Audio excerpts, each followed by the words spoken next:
C'est quoi un Gdol Ador? Je traduis, c'est grand de la génération. Et ça veut dire quoi, Gdol Ador? Ça veut dire que on apprend ça tous. On a une étincelle de Avraham Avinu, Yaakov, Yitzhak Avinu, Yaakov Avinu. On a tous des midotes qu'on a héritées d'eux. Maintenant, ces midotes-là, ils sont enfouis en nous. Si tu veux et si tu peux les faire sortir.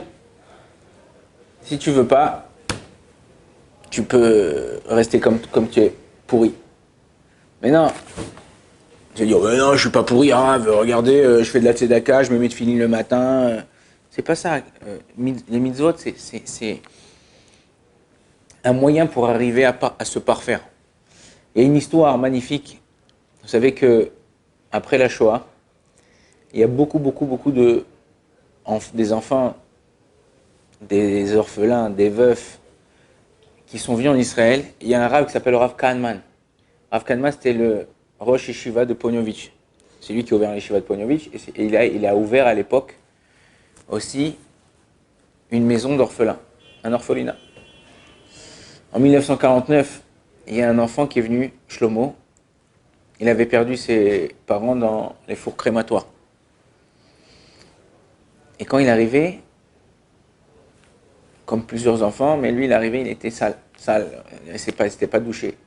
Il y avait une femme qui s'appelait là-bas Giveret Munk. Munk, en général, les Munk, il y a un livre de la Torah, c'est un des livres qui a été commenté par le Rav Munk, un contemporain, qui est en vérité, les Munk, c'est des Kohen. Et cette dame Munk, c'était la directrice de l'orphelinat. Il y avait une directrice, un directeur, et celui qui chapeautait tout ça, c'était le Rav Kahneman. Et quand ils avaient des problèmes, des grandes questions d'Halakha, ils allaient voir qui? Le Chazon Ish. C'était le Rav de Bnei Brak à l'époque. Et quand elle a vu arriver cet enfant-là, en 1949, elle lui a dit, écoute mon fils, Shlomo, va te doucher ce soir, et je te promets de te donner un très beau cadeau. Un pyjama tout neuf.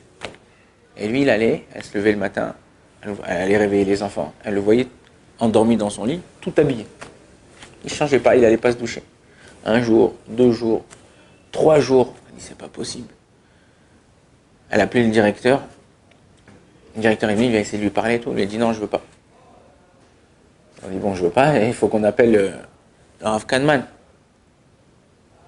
Ils ont appelé Rav Kahneman. Rav Kahneman, il avait un amour du Ham Israël incomparable. Rav Kahneman, il vient, il l'attrape. Il lui dit, écoute, mon fils, viens. Il lui dit, il parlait pas, il sortait pas un mot de sa bouche. Depuis qu'il arrivait, il écoutait, il parlait, on lui parlait en yiddish ou en hébreu, et à peine il comprenait. Et il n'écoutait pas. Et ils ont dit, bon, dernier recours, le Chazon Ish. Il est parti Rav Kahneman avec Madame Munk et le directeur chez le Chazon Ish. Chazon Ish, il voit le petit, il se lève, il l'attrape, il lui caresse un peu la tête, le dos.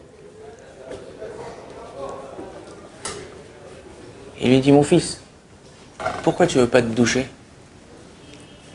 Alors le petit lui répond, il lui dit, à chaque fois qu'on parlait de douche en Europe, il se passait un malheur. Il lui disait, la dernière fois, ils ont demandé à mes parents de se doucher, je ne les ai plus jamais revus. Il lui dit, seulement je suis prêt à me doucher si mes parents ils viennent et ils me demandent de me doucher. Et là, le Rav Kahneman, il ne pouvait pas se retenir. Il a commencé à pleurer.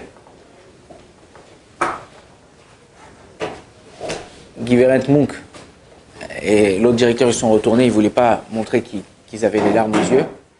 Et le Chazon Ish, il a gardé son sang-froid et lui a dit, et si moi je te demande de te doucher, et je te promets que tout le temps que tu te douches, je garde tes habits. Personne ne te touchera tes habits.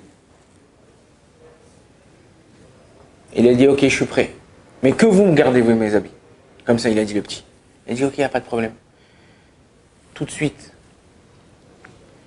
le Rav Kahneman est parti chercher ce qu'il fallait pour préparer la douche. Et il a enlevé ses habits. Le temps qu'il enlève ses habits, Madame Mouk, elle lui a lavé les vêtements. Et le Rav Razonich et le Rav Kahneman, ils douchaient le petit avec des larmes aux yeux.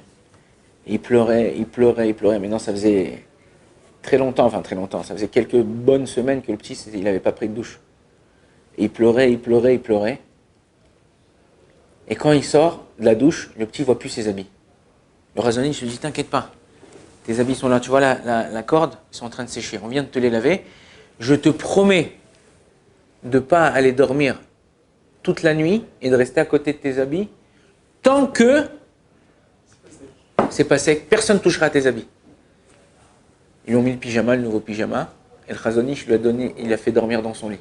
C'est-à-dire que le Razonich, il n'a pas dormi, il a étudié toute la nuit, et il a fait dormir le petit dans son lit. Il dit ça, c'est le Gdolador. Le Gdolador, c'est pas seulement en Torah. Tu peux prendre tous les livres, tu peux prendre machin, étudier, machin. Et comment tu te comportes avec les gens? Excusez-moi du terme, mais comme une poubelle.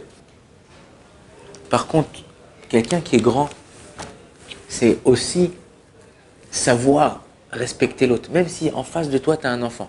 David Amelech, il dit, Mikol melamda iskalti. De tous les gens qui m'ont entouré, j'ai appris quelque chose. Même d'un enfant. Il faut apprendre des autres. Pas seulement apprendre des autres, mais être à l'écoute de l'autre. Si tu n'es pas à l'écoute aujourd'hui, le mec, comment ça va? Ouais, ça va et toi? Et tu continues ta route. Mais purée, peut-être le mec qui veut te parler, il a un problème, il ne se sent pas bien. Il a passé une sale nuit, il a eu quelqu'un au téléphone, on lui a lancé une mauvaise nouvelle. Il te dit bonjour, il attend que tu lui poses la question comment ça va et toi tu te barres. Notre but à nous, c'est essayer de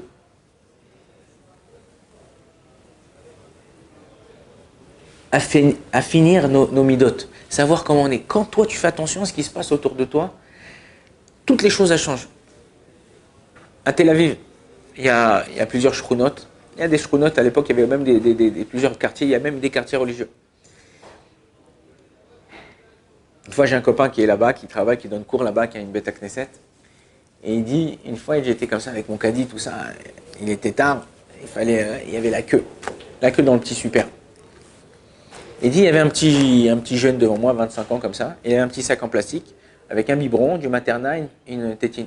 Et la queue, on attend 5 minutes, 10 minutes, un quart d'heure. Et tout d'un coup, il y avait encore 3 personnes devant moi, dont le petit jeune là de 25 ans. Tout d'un coup, le petit jeune de 25 ans, il prend son sac, il remet les affaires, il laisse le sac en plastique et il sort. Il dit peut-être qu'il n'a pas d'argent, tout ça. Tout. Il dit moi je viens, je paye ce que j'ai à payer, et je cours dehors et je rattrape le petit jeune. Je lui dis dis-moi pourquoi tu as rendu ton sac, t'as pas d'argent, le biberon, Materna, la tétine et tout. Il lui dit non. Il dit alors pourquoi? Il lui dit j'ai de l'argent, bon Hachem, j'ai ce qu'il faut. Il dit mais je sais pas si tu as fait attention. Au moment où il y avait encore 2 personnes devant nous, il y a eu changement de caissière. Et la caissière qui était à la caisse, la nouvelle caissière, elle habite dans mon immeuble. Et elle, ça fait 8 ans qu'elle est mariée et elle n'a pas d'enfant. Si moi je passe devant elle, avec mon biberon, mon machin, ça, elle me connaît, on habite dans le même immeuble. Moi je me suis marié il n'y a même pas 1 an. Bon, au Hachem, j'ai un bébé. Ça va lui faire un petit pincement au cœur. Si c'était l'autre, celle d'avant, je serais passé, je la connais pas, elle me connaît pas, truc, moi je fais passer mes âmes. Mais là, j'ai pas voulu lui faire de la peine. J'ai pas voulu réveiller chez elle cette peine-là. Oh, regarde, il achète un biberon, du Materna. Souvent, il faut faire attention ce que tu dis aux gens ou ce que tu fais, des fois des actes. Et d'où il a eu ça? D'où ce petit mec de 25 ans, un petit avraire comme ça, d'où il a eu ce déclic-là? Il dit en vérité, ça, on l'a hérité de Avraham Avinu, de Yitzhak Avinu, de Yaakov Avinu. Ils ont des midotes, ils ont des traits de caractère qui nous ont laissés, qui nous ont hérités. À nous de les utiliser dans le bien. Tu peux les utiliser dans le mal. De Avraham Avinu, il y a Yitzhak qui est sorti, mais il y a aussi Ishmaël. De Yitzhak, il y a Yaakov qui est sorti, mais il y a aussi Esav. En vérité, tu peux prendre le bien de ce que tu veux et le mauvais de ce que tu veux. Kadosh Baruch Hu dit voilà, je te mets une table devant toi. Shulchan Aruch. Table dressée. Toi, ce que tu veux prendre bien, tu prends bien. Tu veux prendre mal, tu prends le mal. Pareil, on est une vingtaine, une trentaine, une cinquantaine à manger le soir de Shabbat à la yeshiva.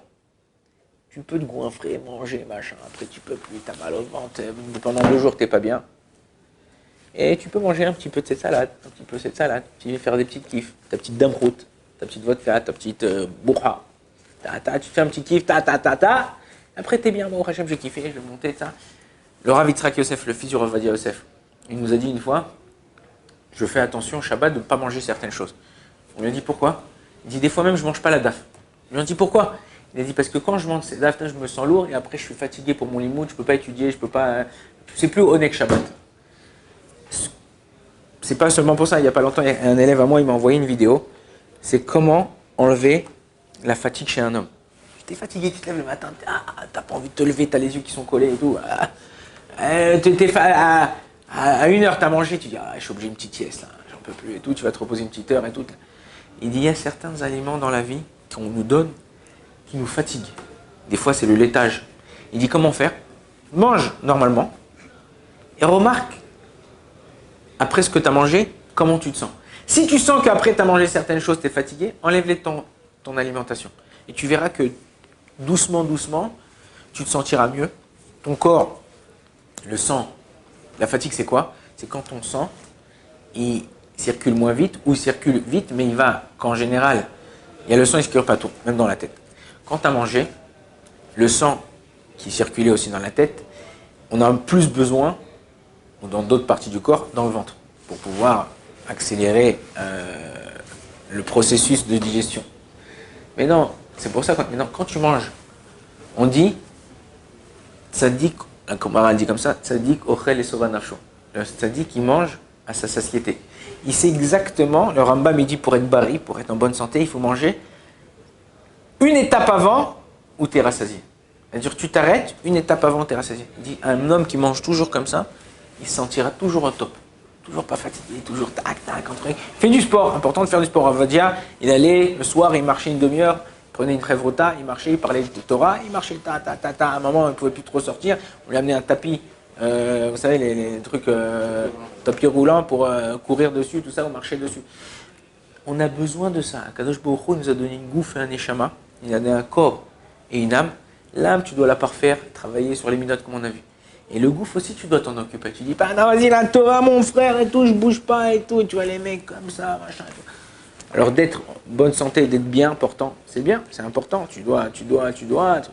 Mais, d'avoir un équilibre dans ta vie. D'être équilibré. Si tu es équilibré, c'est toi qui gagne. C'est toi qui réussis, c'est toi qui arrives à gérer le monde. Quand tu n'es pas équilibré, c'est le monde qui te gère. Baruch Adonai l'olam, amen, amen.